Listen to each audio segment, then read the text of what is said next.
All right. So anyway, the three main things I learned. These are going to be like overall life things that I learned because, well, the first lesson, I'll explain it. So the first lesson is to get through my biggest fears. I basically need to tackle them head on. This sucks. I already kind of know it because it's part of my treatment for obsessive compulsive disorder. So the very first thing was forced practice for something that I dreaded and I hated the idea. When the first guy told me I'm probably going to need stitches, I was like, I don't want to get stitches. I've never had stitches. I don't know how that works. I hate things that I can't predict like that. But, I had to do that. I didn't have a choice. That happened in the ER right there that night. And when he was putting the needles with the numbing stuff seemed way too long. I don't really know where they went. And I don't like that. But the whole time I was just like, I hate everything about this. Everything except you. You're cool. But I hate everything about this because, like, yes, it caused me great anxiety because I hated it. But, like, you keep going through it until it's in your past, and then it's okay. Yeah. Unless it traumatizes you. But that was fine. So basically I had to push through. But that was nothing because I've also been kind of terrified of the idea of surgery forever. Yeah. I don't like the idea of anesthetics. And being put under. And you had never done it before. I had never done it before. I've been putting off getting my wisdom teeth out for years because similarly. So that was the reason? Because I'm scared to be put under. Yeah. Specifically. I don't like losing control. I'm not even awake, right? So I can't even watch and be like making sure they're doing what they're supposed to or that they're doing it right. Yeah. Even though why would I be the expert? I wouldn't. I just don't like losing control. Yeah. And you sign the waiver and like it's very explicitly like in rare cases you might die. You might not wake up from this. So basically, given the obsessive compulsive disorder, naturally I thought about this the whole time and I've ramped it up to basically I basically felt like I was going to die. It was pretty stressful. So when I go to the hand surgeon, he's basically like, you're going to need surgery for this. And I'm like, fine. And then they're like, okay, we'll look at dates. We're looking at tomorrow. And I was like, why? So you get no time. I guess that's better than thinking about it for a week. Fine. I hate you, but schedule it. Yeah. And so I spend that whole day now. Like I get back and I feel like it's my last day. Everybody says live like it's your last day. I actually felt like it was because I was so scared of getting put under. Yeah. Because I could die, just like I could fall on the mountain bike. It could happen. It's not likely, and I didn't. But, so I spent that whole day, like, we made this pumpkin crisp. We made a great dinner.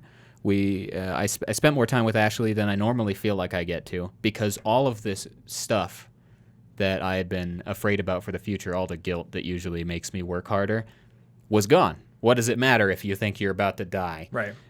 But so when I had to do that and I had to go to the operating room and I had to do all this stuff and they were like explaining all the anesthetics and I was like, I hate everything about this, but I understand that I can't really pull this IV out, run and say, haha, I'm just going to have arthritis and a messed up finger forever. You can't fool me. Like, I know it's the right decision to do it. Yeah. Even though I literally have like the maximum amount of anxiety you can feel about something. Mm-hmm. Because I really accepted it and enjoyed that day, the previous day and the whole morning. I finished a book. I went outside. In the waiting room, I just stared at how the sun was hitting tree leaves. And I accepted it. And that is terrifying. Mm-hmm. So I had to let them do something I hated more than anything. And afterward, now I'm not as scared of it. It's terrifying, and nothing about it could have changed that. But the important lesson is that I still just had to do it. I just had to do it. And I'm going to try to apply that same thing to my fear of planes, since I've never been on one. Yeah. Because nothing I say, nothing I research, nothing will ever make that feel better to me, because it's not my experience. I haven't personally seen what it's like or felt it. Yeah. You could tell me all day, oh, I've been put to sleep tons of times. I've had tons of surgeries. And then there's still going to be a part of my stupid brain that's going to be like, yeah, well, what if it like killed the first version of you and like a parallel universe version woke up? I wouldn't know, right? So maybe you guys won't think I'm dead, but I'll be dead. Yeah. What? It doesn't make any sense, but nothing can disprove that to me until I do it. Mm-hmm. So I was forced to learn this lesson, but I think I'm going to try to do it with planes. Okay. Nothing can get you through those biggest fears other than proving they're not as bad. Yeah. Yeah, I feel like this is the ultimate silver lining to this experience. Yeah. Because I was starting to get to the point where I'm like, I don't know if you're ever going to go on a plane because there's nothing forcing you to do it. Especially No. like you drove to Portland and that's, what is that? Yeah, and I liked that. 20 hours or something. The only like thing that would have had to force me would be like trying to go to Japan or something. Yeah, Except yeah. for a little part of me was still like, can I get on a ridiculous boat even though that's way more risky? You can. Like, You can actually charter a room on a container I ship. would have considered You it. can do it. It takes 2 weeks. I would have 2 considered weeks that across the ridiculous. ocean. That sound like a cool adventure to do like once, but like as a general transportation form, probably not reasonable. I remember I was following a blog from a guy who was trying to circumnavigate the globe without using a plane. So that was his yeah. method of getting across the Pacific Ocean. I may have seen that while researching how to avoid planes. Do I remember? I think I remember him saying, "This was an experience that I'm glad I did, and I'll never do it again." Yeah, it's like Because it's 2 like weeks, and you're basically by yourself because the crew's got work to do all day. well, that's like a story that you get to tell forever. Yeah, But it's not like you want to do it a second time. Even I don't think I'd want to do it a second time.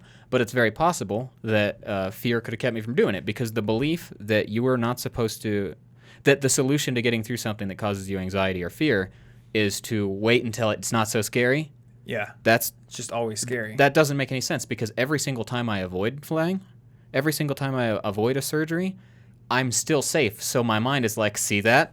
You're still safe. Yeah, Because you didn't get on the plane, huh? It's like, I scare off rhinos. Look, there are no rhinos. Like, you have really dumb anti-proof or something yeah, that just makes it scarier and scarier as you're like, well, what if the only reason I ever survived was because I kept not doing that thing? yeah. So, basically, it's not going to get much better. You just have to accept that sometimes the present sucks, and you just have to keep doing that until it's not the present anymore. And now it's fine. It's in the past, and I can let that diminish in my memory as much as I want. Yeah, and I mean, obviously, this isn't a great price to have to pay for that revelation, but it is worth No, something. it's a useful thing.